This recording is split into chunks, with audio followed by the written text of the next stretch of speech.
My husband left us. Because our son had cancer, then told everyone I was the one harming him. I shut him out completely. Months later, he came back disguised as hospital staff to rescue our child. 14 years ago, when my 9-year-old son was battling leukemia, he came to me one day and asked, "Do you even want me to get better?" Turns out he didn't say that because he himself thought so, rather because my ex-husband told him last weekend that, "Mommy isn't trying very hard for you." That broke my heart. My son had been battling cancer since he was 5, and his illness was the reason my husband left us in the first place. When Mason first got diagnosed, I dropped everything to become his full-time caregiver. I was there for every chemo treatment, every hospital stay, every time Mason vomited into the basin asking if Dad would be here soon. But Dad was never there. Dad was at the bar, drinking with friends and laughing about how sweet life was. He left us 3 years into Mason's treatment, citing he was sick of coming second in my list of priorities. I asked if he was serious. He was. He packed his bags and left in the middle of the night, not even telling our son bye. Yet somehow he was still given the weekends with Mason. It made no sense. He didn't even want Mason. I never understood why, but now it was clear. He wanted Mason so he could turn him against me. After Mason's question that day, Derek's interference quickly ramped up. He started attending parent support meetings, something he had never done, and at them started proving he was the better parent. In front of the others, he would loudly question me and start arguing about what the doctor said, roll his eyes when I spoke, and subtly imply Mom was the reason Mason wasn't getting better. I was mortified, because that couldn't be further from the truth.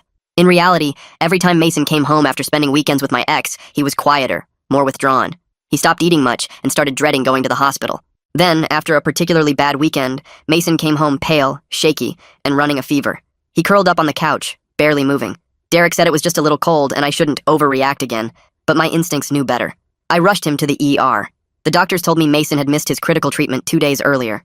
When I confronted Derek, he smirked and told me that real parenting is knowing when your kid can get better on his own, and that I was the reason Mason dreaded treatments. His words stuck to me, making me second-guess everything. Maybe I was pushing too hard and hurting my son. The guilt nearly crushed me. And to make matters worse, Derek served me court papers. He was claiming I was medically neglecting Mason, forcing him into treatments he didn't need. My heart sank. I realized he'd been building this up all along, setting me up to look like an unfit mother. Things spiraled fast. Derek started posting selectively edited photos online, showing Mason crying in hospital beds, or me looking exhausted and frustrated. He twisted these pictures to make it seem like I was emotionally unstable and harming our son. My own friends stopped calling. Neighbors whispered behind my back at the grocery store. Even my family started doubting me, wondering if Derek's stories had some truth to them. Meanwhile, Mason got worse. He barely spoke, losing weight rapidly, and had dark circles permanently under his eyes. His little body was shutting down from stress and missed treatments. My lawyer advised me to meticulously document every doctor's appointment, every dosage, every moment of care. So, I started gathering evidence, determined to fight back, even though part of me was terrified I'd lose Mason forever. Then, one afternoon, Derek's smear campaign exploded online. He painted me as a dangerous parent, gaining thousands of sympathetic comments from strangers who called for Mason to be taken away immediately. I felt utterly alone, judged by people who didn't know our story. Mason saw it too, and he started breaking down, saying he didn't want to go to court, didn't want any more fighting.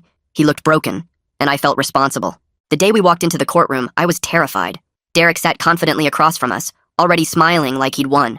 When Mason was called to testify, my heart froze. But he surprised everyone, even me. He stood there, frail but steady, looked right at the judge and said, "My mom never hurt me. She's the only one who's ever tried to help me get better. Dad tells me to skip treatments. He says they're not important, but they are. Mom is fighting for me. Dad just pretends." The room went silent. Derek's face fell, losing his mask of charm instantly. He tried to interject, but Mason kept talking, his voice stronger now. "I'm tired and sick all the time because Dad makes me feel like treatments are bad. He told me Mom didn't care about me, but Mom's the only reason I'm still alive." The judge looked stunned. I'd never been so proud of Mason, but my stomach was in knots, waiting for the verdict. Finally, the judge spoke clearly, his voice firm. He awarded me full custody immediately, demanding supervised visits for Derek pending psychological evaluation. Mason and I both broke down crying, right there in court. Derek, humiliated, stormed out of the courtroom, but before he left, he leaned close and whispered bitterly, "I'm not done yet. That kid is mine." A chill ran through my body at his threatening words. The bailiff stepped between us, noticing Derek's aggressive posture. My lawyer, Sophia, quickly wrapped a protective arm around Mason and me, guiding us toward the exit. Mason trembled against my side, his small hand clutching mine with surprising strength. "Don't worry about him," Sophia whispered reassuringly as we navigated the courthouse hallway. "He's just lashing out because he lost. The judge's order is clear." But I knew Derek better than that. His threats weren't empty words, but calculated promises. The look in his eyes conveyed not just anger, but dangerous determination. The following weeks brought unexpected calm. Mason's health improved noticeably once his treatment schedule stabilized. Color returned to his pale cheeks, and I even heard him laugh again, a precious sound I'd missed desperately. The supervised visits with Derek remained tense, but proceeded without incident under the watchful eye of Mrs. Hernandez, the court-appointed supervisor who maintained detailed records of each interaction. I cautiously began hoping Derek had accepted reality. My parents visited, tearfully apologizing for doubting me during Derek's campaign. A few friends reached out with similar regrets, admitting they'd been wrong to believe the lies. We seemed to be rebuilding our shattered lives until I noticed a red sedan parked across from our house 3 consecutive days. On the 4th morning, I spotted a platinum blonde woman photographing our home with her phone. When I approached, she quickly drove away. The next day, I discovered a business card in our mailbox reading, Vanessa Winters, Child Welfare Advocate, with a phone number and official-looking logo. Sophia investigated and confirmed it wasn't a legitimate organization. 2 days later, Mason came home from school visibly upset. A woman matching the blonde stranger's description had approached him during recess, claiming she was working with his dad and asking if he was still being forced to take medicine that made him sick. The school immediately contacted me when Mason reported this to his teacher. I was installing security cameras that weekend when an unfamiliar number called. Something urged me to answer. A hesitant young woman introduced herself as Lily, Derek's girlfriend of 6 months. She whispered that I needed to know what Derek was planning. My blood ran cold as she explained that Derek had actually been dating Vanessa Winters for nearly a year. Vanessa wasn't a child welfare advocate, but a former nurse who'd lost her license for medication theft. Together, they were plotting to regain custody of Mason, convinced they could cure him naturally, without medical intervention. Lily revealed they had been monitoring our house, documenting our schedule, and knew when Mason was home alone. I immediately contacted the police in Sophia. The officers took a report but explained they couldn't take action without direct evidence of a threat. Sophia filed for an emergency restraining order, though the hearing was days away. That night, I moved Mason's bed into my room and obsessively checked every lock. Around 3 a.m., headlights swept across my bedroom wall. Through the blinds, I spotted Derek's truck parked down the street with Vanessa in the passenger seat, both watching our house. I photographed them with shaking hands and called the police, but they were gone before officers arrived. The next morning, I received a text from an unknown number. Mason deserves parents who understand real healing. We're going to save him from you. I forwarded it to Sophia and the police. Officer Rivera visited to take another report, looking increasingly concerned. We'll increase patrols in your neighborhood, he promised. I'd recommend you both stay somewhere else for a few days if possible. We quickly packed essentials and relocated to my parents' house across town. I notified Mason's school and medical team about the situation. Everyone offered support, though their concerned expressions revealed their worry. Mason sensed the tension despite my attempts to shield him. Is Dad trying to take me away? He asked that night as I tucked him into bed in my childhood room. I balanced honesty with protection, explaining that his father and girlfriend had incorrect ideas about his medicine, believing they knew better than doctors. I promised I wouldn't let anyone take him away or interrupt his treatments. Mason nodded solemnly. Dad's girlfriend told me the medicine is poison, but I know it's not. It makes me feel better. I embraced him tightly, amazed by his wisdom despite everything he'd endured. The next day brought positive news. The judge had granted emergency restraining orders against both Derek and Vanessa. Additionally, Derek's supervised visitation was suspended pending investigation. My relief was short-lived. That afternoon, my mother called in panic. A blonde woman, claiming to be Mason's aunt, had attempted to remove him from school, citing a family emergency. The school had followed protocol perfectly, refusing to release Mason to anyone unauthorized. Security cameras captured clear images of Vanessa attempting to sign Mason out. Officer Rivera arrived with a colleague to review the footage and take statements. This is attempted kidnapping, he confirmed grimly. We have enough for arrest warrants now. I felt overwhelming relief at his words. Finally, there would be real consequences for their actions. The officers explained they would seek warrants immediately. My parents insisted we remain with them until Derek and Vanessa were in custody. That night, I lay awake in my childhood bedroom, listening to Mason's gentle breathing from the air mattress beside me. Moonlight illuminated his face, emphasizing his fragility. Despite the restraining order and pending arrests, Derek's threatening words echoed in my mind. My phone buzzed with a text from Sophia confirming our court date for the permanent restraining order was scheduled 2 weeks away. She advised continued vigilance. The following morning, I updated Dr. Patel, Mason's oncologist, about our situation. She immediately offered to adjust his treatment schedule and provide additional security during hospital visits. We can also arrange for a hospital social worker to document everything, she suggested. The more evidence of your consistent care and Derek's interference, the stronger your case. I gratefully accepted her support. Later, I found Mason watching me from the doorway, his thin shoulders hunched forward. Are we hiding from Dad? He asked quietly. I invited him to sit beside me, explaining we were being careful until police could ensure his father and Vanessa would stop bothering us. Mason climbed up slowly, his movements still lacking the energy of a typical 9-year-old. I heard Grandma talking on the phone. She said Dad tried to steal me. My heart sank. I'd hoped to protect him from the worst details. I explained that his father and Vanessa had incorrect ideas about what was best for him and had tried to take him from school without permission. Mason nodded thoughtfully. Vanessa told me hospitals make people sicker. She said she knows special medicine that would cure me faster. His expression suddenly hardened with determination. But I told her, Doctor, Patel is smarter than anyone and I need my real medicine. I hugged him tightly, pride swelling despite our circumstances. 3 days passed without sign of Derek or Vanessa. Officer Rivera informed us they hadn't been located at Derek's apartment or known associates' homes. Their phones were turned off, and Derek had emptied his bank account 2 days earlier. They were actively evading arrest, suggesting they weren't surrendering but planning something else. My parents' house began feeling like a prison. I took leave from work, afraid to leave Mason even with my parents watching him. We kept curtains drawn and doors locked. Mason's energy improved with consistent treatment, but the constant tension affected everyone. A week after the school incident, my mother received a strange call from someone claiming to be from Child Protective Services. The caller identified herself as Brenda Kowalski, stating they needed to conduct an emergency welfare check based on multiple reports of medical abuse. My mother wisely asked for credentials and a callback number. When we contacted the actual CPS office, they confirmed no one named Brenda Kowalski worked there, and no case had been opened regarding Mason. They're trying to access him through official channels now, Sophia explained. It actually indicates they can't reach him directly because of our security measures. The following day, Mason had a scheduled treatment at the hospital. Dr. Patel arranged for us to use a private entrance with a security guard accompanying us throughout. The hospital staff had been briefed, with photos of Derek and Vanessa distributed to security. The treatment proceeded smoothly, with Mason proudly displaying his superhero bandage afterward. We were walking toward the exit with our security guard when I noticed a hospital custodian watching us intently from down the hallway. Something about his posture triggered my instincts. When he realized I was watching, he quickly turned away, but not before I glimpsed his face beneath the cap. "That's him," I whispered to the guard, tightening my grip on Mason's hand. "That's Derek." The guard immediately radioed for backup while positioning himself between us and Derek. I pulled Mason behind me, backing toward the nearest nurse's station. Derek abandoned his disguise, dropping the mop and advancing toward us. "Mason!" he called with disturbing calmness. "Son, come here. We're going home now." Hospital security converged from both directions, trapping Derek. His face contorted with rage as he pointed accusingly at me. "She's culling him with these treatments. My son is being poisoned in this hospital." Security restrained Derek while he continued shouting accusations. Mason pressed against me, trembling. A nurse quickly guided us to a private room while police were called. Officer Rivera arrived promptly, and Derek was taken into custody, still ranting about natural cures and medical conspiracies. I provided my statement, feeling simultaneously numb and relieved. One question remained unanswered. "Where's Vanessa?" I asked Officer Rivera. "They've been working together." His expression turned grim. "We're still searching for her. Does Derek have other connections to the hospital? Any friends employed here?" I remember Derek mentioning his cousin working in hospital administration during a parent support meeting.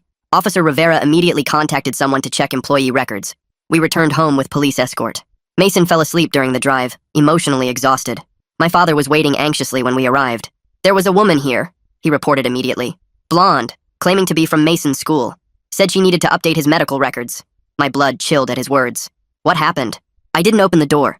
Told her all communications must go through you directly. She left, but not before photographing the house with her phone. I immediately called Officer Rivera, who promised to send a patrol car overnight and urged continued vigilance. Derek was in custody, but Vanessa remained at large, potentially more desperate now that her partner had been caught. That night, I received an email from an unfamiliar address with the subject line, "For Mason's sake." It contained a video of Derek earnestly explaining his research into alternative cancer treatments. He claimed chemotherapy was a pharmaceutical company scam, and that leukemia could be cured through special diets and herbal supplements Vanessa had supposedly used successfully with other patients. "If you're watching this," he concluded ominously, "it means I've been silenced for trying to save my son. Vanessa will continue our work. Mason deserves the chance to be truly healed, not poisoned." I forwarded the disturbing video to Sophia and Officer Rivera, feeling physically ill. Derek wasn't merely misguided. He was dangerously delusional, having found someone who reinforced his dangerous beliefs. The next morning brought disturbing news from Sophia. Derek had been granted bail, with conditions including no contact with Mason or me, and surrendering his passport. The judge deemed him not a flight risk since he had supposedly turned himself in at the hospital. "But he didn't turn himself in," I argued frantically. "He was trying to take Mason." "I know," Sophia sighed. His lawyer presented it differently, claiming Derek was just trying to see his son and became emotional. "The video you sent strengthens our case for the permanent restraining order, though. It clearly demonstrates his concerning mental state." That afternoon, Mason's school called about a large gift basket delivered for him containing a teddy bear, books, and snacks. The card read, "Get well soon.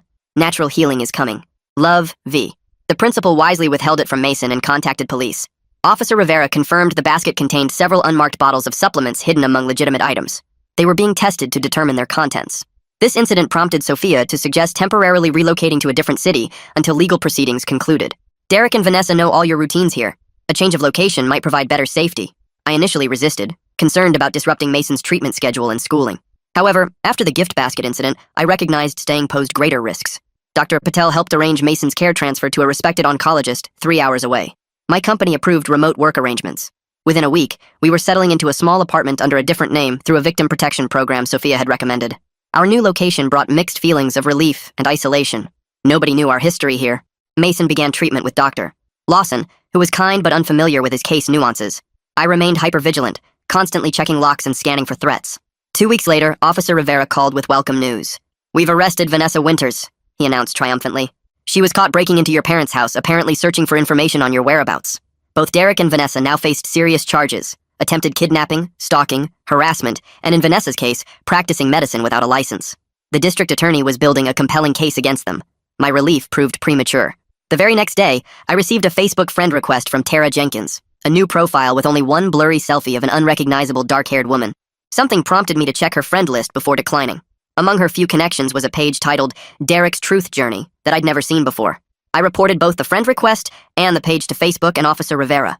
Within hours, the Truth Journey page was removed, but not before I'd seen disturbing content claiming Mason was being held hostage by medical terrorists and soliciting donations for his rescue. "They're still not giving up," I told Sophia during our next conversation. "Even facing serious charges, they're continuing to pursue us." "The good news is they're becoming desperate and careless," she replied. "Each attempt provides additional evidence. The DA is now considering adding conspiracy charges." A week later, while grocery shopping during Mason's treatment with a trusted nurse, I received a call from an unfamiliar number. "Is this Mason's mother?" asked a professional-sounding female voice. "Who's asking?" I responded cautiously. "This is Nurse Chambers from Dr. Lawson's office. There's been a situation with Mason's treatment today. Nothing serious, but Dr. Lawson requests you come immediately." Heart racing, I abandoned my shopping cart and rushed to my car. Something felt wrong about the call. I contacted Dr. Lawson's office directly while driving. "Mason? He's fine," the receptionist assured me. "His treatment is proceeding normally. We don't have any Nurse Chambers here." I nearly crashed with a shocking realization. I immediately called police, then instructed the clinic to secure Mason until I arrived with police escort. At the clinic, I found Mason safely in a treatment room with 2 nurses and a security guard. Security footage showed a blonde woman, Vanessa, wearing a wig, entering the building shortly after I'd left with Mason that morning. She'd been turned away at reception when she couldn't provide identification as a family member. "But how?" I asked Officer Diaz, who responded to my call. "Vanessa was arrested. She should be in jail. She made bail yesterday," he explained grimly. "Officer Rivera tried contacting you, but apparently the message didn't reach you." I checked my phone and discovered a missed voicemail from earlier that morning. The realization that both Derek and Vanessa were free again triggered intense panic.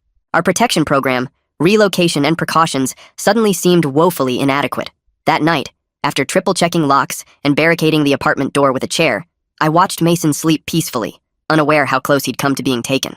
My phone buzzed with a text from an unknown number. "We know where you are now. This isn't over. Natural healing is Mason's only hope. We're coming for him."